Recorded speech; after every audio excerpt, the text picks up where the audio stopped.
நீங்க என்ன லவ் பண்ணலனா கூட பரவாயில்ல. ஆனா நான் உங்களை டெய்லி பார்த்துட்டே இருப்பேன், உங்களை லவ் பண்ணிட்டே இருப்பேன் ஆல்வேஸ். ரொமான்ஸாப்பா. ஆஹா. உங்களுக்கு கல்யாணம் பண்ணிக்கணும்னு ஆசை இருக்கா? கல்யாணம் பண்ணி எனக்கு இருந்தது இனிஷியலா அந்த இதெல்லாம் ஆசைலாம் இருந்தது. எனக்கு ஒருத்தரோட கல்யாணம் பண்ணிட்டு இருக்கணும்னா அப்படின்னு சொல்லலாம். நம்ம பொண்ணுங்க தான் ஏதாவது மேக்கப் போட்டு போல கொஞ்சம் க்ரூம் செல்ஃப் க்ரூம் அதெல்லாம் பண்ணும். பட் பசங்க அப்படி இல்லை. ஜஸ்ட் குளிச்சுட்டு வந்து ஒரு ஷர்ட் பட்டன் போட்டு கீழே நல்லா பேண்ட் போட்டு நல்லா ஃபிட்டாக இருந்தாலே அதுவே ஒரு அழகு தான். லிவிங் டுகெதர்னா நீங்கள் இவ்வளோ நாள் தான் இருக்க போறீங்கன்னு உங்கள் மனசுக்கு என்னைக்கா இருந்தாலும் பிரேக்கப் ஆகும் போது உங்களுக்கு ஆல்ரெடி தெரியும். தெரிஞ்சிருந்தா நீங்கள் அந்த விஷயத்துக்குள்ளே போறீங்க. ஸோ எல்லாத்துக்குமே ப்ரிப்பேர்டாக இருங்க. உண்மை இல்லை, எல்லாமே ஒரு பொய்யான வாழ்க்கை தான் வாழ்ந்துட்டு இருக்காங்க இந்த உலகத்தில். மக்கள் வேஷம் போட்டு தான் வாழ்ந்துட்டு இருக்காங்க. சொன்னோம்னா உடனே உனக்கு என்ன அதை பற்றி தெரியும். நம்ம நாமக்கல் தங்கம் கேன்சர் சென்டர்ல ரோபோட்டிக் மூலமா அதிநவீன புற்றுநோய் அறுவை சிகிச்சை செய்யறதுனால நம்ம கிட்னியை இழக்க வேண்டியதில்லை. கிட்னியும் பாதுகாப்பா இருக்கும். தங்கம் ஹாஸ்பிட்டல், நாமக்கல். வணக்கம் மக்களே. இன்னைக்கு நம்ம வந்து சூப்பரான ஒரு கெஸ்ட்டை மீட் பண்ண போகிறோம். இவங்கள பற்றி சொல்லணும்னா ஷீ இஸ் அ மாடல். அதுக்கப்புறம் நிறைய சீரியல்ஸ் பண்ணியிருக்காங்க. இப்போ வந்து பார்த்தீங்கன்னா அட் ப்ரெசென்ட் மூவியும் பண்ணிட்டு இருக்காங்க. Let's welcome the glamorous actress Sandhya. வணக்கம் சந்தியா. வணக்கம். இப்போது ஆண்கள் உங்களோட எதிர்பார்ப்புகள், அதாவது நிறைய பேர் பார்த்தீங்கன்னா டிரான்ஸ்ஜெண்டர் அப்படின்னு சொல்லும் போது லவ் பண்ணுறேன்னு சொல்லி அந்த லவ்ன்ற ஒரு நல்ல ஒரு விஷயத்தை வந்து ஏமாற்றுவாங்க. காசை புரிங்கிடுவாங்க, பைக் வாங்கிப்பாங்க, நல்ல பணத்தெல்லாம் சுருட்டிக்கிட்டு அப்புறம் ஏமாத்திட்டு போயிடுவாங்க. நிறைய டிரான்ஸ்ஜெண்டர்ஸ் வந்து பாவம் சூசைடே பண்ணியிருக்காங்க லவ் ஃபெயிலியரில். ஸோ இதை பற்றி நீங்கள் என்ன நினைக்கிறீங்க? என்னை பொறுத்த வரைக்கும் அதான் லவ்வை நம்ம இந்த குறையும் நம்ம சொல்ல முடியாது. ஸோ ஆண்கள் நிறைய பேர் ஏமாத்துறவங்க இருக்காங்க. ஏன்னா திருநங்கை என்ன நினச்சிப்பாங்கன்னா, ஓகே யாருமே தைரியமே நம்மளை வெளியில் கூட்டிகிட்டு போக மாட்டேங்கிறாங்களே, இந்த ஒரு ஆண்மகன் நம்மளை தைரியமாக வெளியில் கூட்டிகிட்டு போகிறான், நம்ம கூட இருக்கான், நம்மளோட எங்கே போனாலும் போகிறான்னு சொல்கிறதுனால அவங்க என்ன பண்ணுவாங்க, தண்ணியே இழந்துடுவாங்க. அவங்க தான் உலகம், அவங்க தான் கனவு, அவங்க தான் அம்மா அப்பா, அவங்க தான் கடவுள் அப்படின்ற மாதிரி ஒரு ஃபுல் ஃப்ளெஜ்டாக உண்மையான ட்ரூ லவ். ஒரு நார்மல் ஆண் பெண்ணை விட இவங்களோட லவ் ரொம்ப உண்மையாக இருக்கும். ஸோ அவங்க நிறைய சாக்ரிஃபைஸ் பண்ணியிருப்பாங்க அதுக்காக. ஸோ அதை வந்து ஒரு ஆண் வந்து மிஸ்யூஸ் பண்ணுறான்னா அது அவனே அவனை ஏமாத்திக்கிறான்னு தான் அர்த்தம். அது ரொம்ப தப்பு, சாபத்திலையும் போய்விடும். பொறுத்த வரைக்கும் உண்மையாக லவ் பண்ணாங்கன்னா அந்த பையனை பிடிச்சி போச்சுன்னா அந்த பையனுக்கு இவங்களும் கல்யாணம் பண்ணியும் வைப்பாங்க. உங்களுக்கு கல்யாணம் பண்ணிக்கணும்னு ஆசை இருக்கா? கல்யாணம் பண்ணி எனக்கு இருந்தது இனிஷியலாக அந்த இதெல்லாம் ஆசைலாம் இருந்தது. எனக்கு ஒருத்தரோட கல்யாணம் பண்ணிட்டு இருக்கணும்னா அப்படின்னு சொல்லலாம். ரெண்டாவது என்ன, அது ஒரு கமிட்மெண்ட் மாதிரி ஆயிடும். ஸோ நான் அதில் போய் ஏன்னா நிறைய பேர் ஏமாந்து அதெல்லாம் இது பண்ணிக்கிறாங்க. ஆமாம், தெளிவாயிட்டேன். இருந்தது எனக்கு லவ்லாம் இல்லாமலாம் இல்லை. ஃபர்ஸ்ட் லவ் இருந்ததா? ஃபர்ஸ்ட் லவ் சின்ன வயசு காதலும் இருந்தது, ஸ்கூல் படிக்கும் போதும் காதல் இருந்தது. ஸோ எப்போவுமே நம்ம என்ன நம்ம பெண்ணுன்னு தானே நம்ம நினச்சிக்கிறோம். ஸோ ஆப்வியஸ்லி ஆப்போசிட்ல இருக்கிற பர்சன் ஆண் மேலே தான் அந்த காதல் அட்ராக்ஷன் எல்லாமே வரும். சின்ன வயசுலயும் ஸ்கூல் லைஃப்லயும் காதல் இருந்தது, காலேஜ் லைஃப்லயும் காதல் இருந்தது, திருப்பி அதுக்கப்புறம் ஃபுல் டிரான்ஸ்ஃபர்மேஷன் ஆனதுக்கு அப்புறம் காதல் இருந்தது. ஏகப்பட்ட காதல். அப்போ டிரான்ஸ்ஃபர்மேஷன் ஆனதுக்கு அப்புறம் லவ்ஸ் தான். ஆமா. ஓகே, பையன் எப்படி இருக்கணும்னு நினைப்பீங்க உங்க பாயிண்ட் ஆஃப் வியூ? என்னோட பாயிண்ட் ஆஃப் வியூல நல்ல ஒரு ரகுடு காய். தமிழ் பசங்களே எவ்வளவு பேர் நல்லா இருக்காங்க. சில பேர் சொல்லுவாங்க இங்க கேரளா பசங்க நல்லா இருப்பாங்க, நார்த் இந்தியன் நல்லா இருப்பாங்க, அதெல்லாம் இல்ல. நம்ம தமிழ்நாட்டுல இருக்கிற பசங்களே நல்லா அழகுப்பா. இந்த கிராமத்துல இருக்கிற பசங்களும் சரி, வில்லேஜ்ல இருக்கிற பசங்களும் சரி, அவங்கதான் நேச்சுரலான. என்னை பொறுத்த வரைக்கும் பசங்க தான் நேச்சர் அழகு. நம்ம பொண்ணுங்க தான் ஏதாவது மேக்கப் போட்டு கொஞ்சம் க்ரூம் செல்ஃப் க்ரூம் அதெல்லாம் பண்ணும். பட் பசங்க அப்படி இல்லை. ஜஸ்ட் குளிச்சுட்டு வந்து ஒரு ஷர்ட் பட்டன் போட்டு கீழே நல்லா பேண்ட் போட்டு நல்லா ஃபிட்டா இருந்தாலே அதுவே ஒரு அழகு தான். என்னை பொறுத்தவரை ஆண்மகள் தான் அழகுன்னு நான் சொல்வேன்.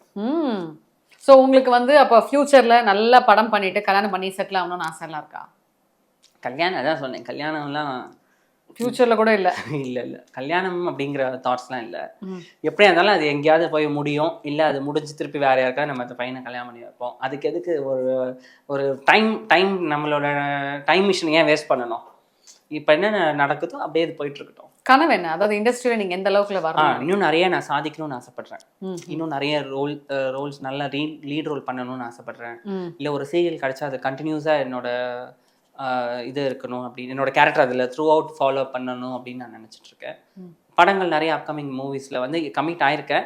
பட் இருந்தாலும் நல்ல ஒரு டைலாக் ஓரியன்டான ஒரு சப்ஜெக்ட் இருக்கணும், நல்ல ஒரு பேர் வாங்கணும் அதனால அப்படின்ற ஒரு ஆசைகள் கனவுகள்லாம் இருக்கு.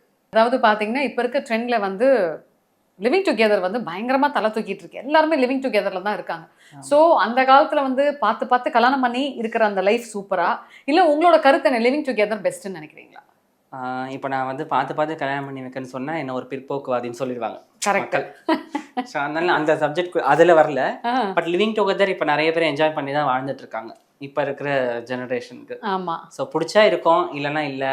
இதை பேஸ் பண்ணி ஒரு படம் கூட வந்தது இல்லையா, அந்த 90ஸ்லேயே வந்தது, பிரியமானவளே படத்தில் அக்ரிமெண்ட் 1 இயர் பிடிச்சா நம்ம கண்டினியூ பண்ணுவோம் வாழ்க்கையை, இல்லைன்னா இல்லை. இப்போ தான் நம்ம லிவிங் டுகெதர் சொல்லிட்டு இருக்கோம். பட் அப்போ வந்து அக்ரிமெண்ட் லைஃப்னு ஒன்று புதுசாக ஒரு ட்ரெண்ட் ஸ்டார்ட் பண்ணாங்க. ஸோ அதோட இதுதான் இது, பிடிச்சா இருக்க போகிறோம், இல்லைன்னா இல்லை அப்படிங்கிற மாதிரி லிவிங் டுகெதர் போயிட்டு இருக்கு. பட் அதுலேயும் நிறைய மிஸ் அண்டர்ஸ்டாண்டிங் வந்து பாதி பேர் பாதியிலே போயிடுறாங்க, புசு புசுன்னு போயிடுது, அதுவும் போயிடுது. ஸோ அதான் எதுவுமே உண்மை இல்லை, எல்லாமே ஒரு பொய்யான வாழ்க்கை தான் வாழ்ந்துட்டு இருக்காங்க இந்த உலகத்தில். மக்கள் வேஷம் போட்டு தான் வாழ்ந்துட்டு இருக்காங்க. இதை நம்ம சொன்னோம்னா உடனே உனக்கு என்ன அதை பற்றி தெரியும், நீங்கள் என்ன அதை பற்றி பேசுறது அப்படின்பாங்க. பட் உன் நேச்சராக உள்ள நடக்கிறது இதான், ஃபேக்ட் தான். ஆக்சுவலா மக்கள் எல்லாருமே உண்மைதான். இப்ப நம்ம உண்மையை பேசும்போது கமெண்ட்ல வந்து ஒரு 10 பேர் அதை பத்தி பேசுவாங்க. ஆக்சுவலா கொரோனா வரதுக்கு முன்னாடியே நம்ம மக்கள் எல்லாம் மாஸ்க் போட்டுட்டு தான் வாழ்ந்துட்டு இருக்கோம். கொரோனா வந்ததுக்கு அப்புறம் இந்த மாஸ்க் போட்டோம். ஆனா இப்பவும் பாத்தீங்கன்னா மக்கள் எல்லாருமே ரெட்டை வேடம் போடுவாங்க. தனக்கு பிடிச்ச மாதிரி ஒரு விஷயம், 4 பேர் முன்னாடி ஒரு விஷயம். ஸோ எல்லாருமே மாஸ்க் போட்டு தான் நடந்துட்டு இருக்காங்க. அவங்களோட கருத்தெல்லாம் நம்ம வந்து டோன்ட் கேரா விட்டுறோம். ஸோ அடுத்ததா பாத்தீங்கன்னா ஒரு பாலிட்டிஷியன் வந்து சில வீடியோஸ் எல்லாம் லீக் அவுட் பண்ணாரு இல்லையா. ஸோ அதுல வந்து நிறைய வீடியோஸ் இருக்கு. இது வந்து அந்த இடத்துல மட்டும் இல்ல, பொதுவா பாத்தீங்கன்னா ஈவன் நடிகைகளோட வீடியோஸ் கூட சில பேர் லீக் அவுட்லாம் பண்ணுவாங்க. இந்த மாதிரி சர்ச்சையை பத்தி நீங்க எப்படி பாக்குறீங்க? அதுக்கான அகைன்ஸ்டாகவும் பேசிட்டாங்க. மீடியாவில் இருந்துட்டே மீடியாவை பத்தி இவ்வளோ இதுவாக பேசலாமா கொள்ளாமா நிறையா வாக்குவாதம்லாம் போச்சு. பட் என்னதான் இருந்தாலும் என்ன உண்மை நடந்திருக்கோ அதை சொல்லியிருப்பாங்க. அதுக்கு அகைன்ஸ்டா 10 பேர் எதிர்த்து நின்று சொல்லுவாங்க. இது மாற்றி மாற்றி அப்படியே போயிட்டு தான் இருக்கும். பட் என்ன நடக்கிறோமோ அது நடந்துக்கிட்டே தான் இருக்கும். நம்ம கண்டுக்காம இப்படி போகிறது நல்லது தான். ஸோ வீடியோவில் சர்ச்சையில் யாரும் சிக்காமல் இருக்கிறது சேஃப்ன்றீங்க. ஆமாம், நம்ம என்ன கள்ளத்துக்கு சாட்டில் இருந்தால் நம்ம முடிஞ்சா அடிக்கும். ஆமாம், அதனால நம்ம அது சேஃபாக கேர்ஃபுல்லாக எஸ்கேப் ஆகிடுறது நல்லது. ஓகே, இப்போ உங்கள் கையில் பவர் இருக்குது, நீங்கள் யாரை வேணால் என்ன வேணால் பண்ணலாம் அப்படின்னு ஒரு பவர் உங்கள் கையில் இருந்துச்சுன்னா நீங்கள் யாரை ஃபஸ்ட்டு என்ன பண்ணுவீங்க? உண்மையை சொல்லணும். அதாவது ஒரு நாள் சிஎம் மாதிரி இப்போ உங்க கையில ஒரு பவர் இருக்குப்பா, நீங்க அதுக்கு வந்து உங்களை வந்து யாரும் எதுவும் கேள்வியே கேட்க மாட்டாங்க.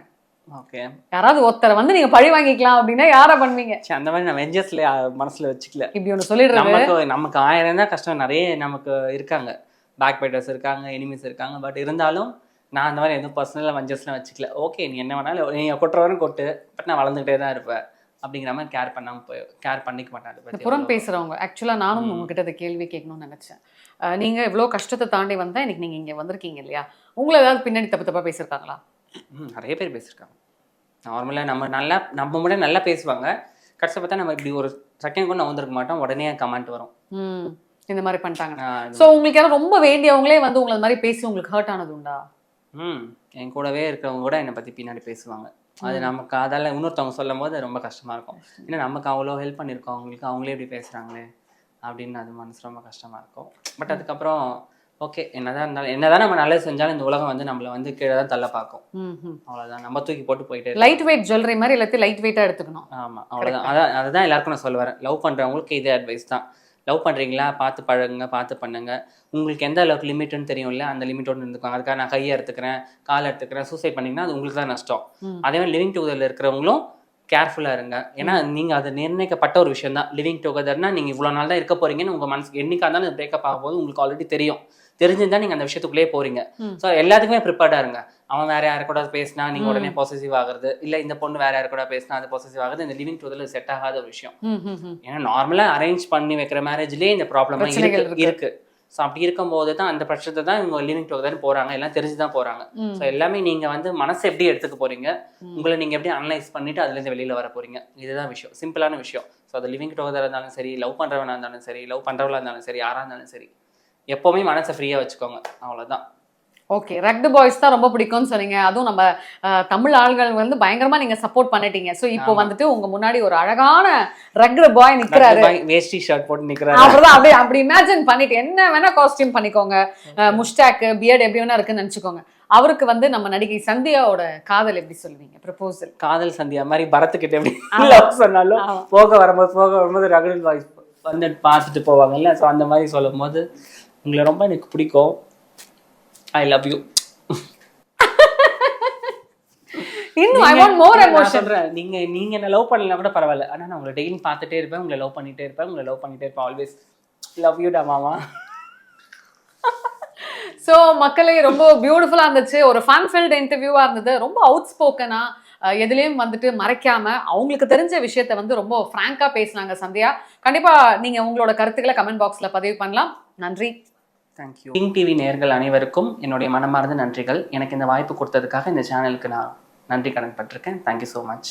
நம்ம நாமக்கல் தங்கம் கேன்சர் சென்டர்ல robotic மூலமா அதிநவீன புற்றுநோய் அறுவை சிகிச்சை செய்யறதுனால நம்ம கிட்னியை இழக்க வேண்டியதில்லை. கிட்னியும் பாதுகாப்பா இருக்கும். தங்கம் ஹாஸ்பிட்டல், நாமக்கல்.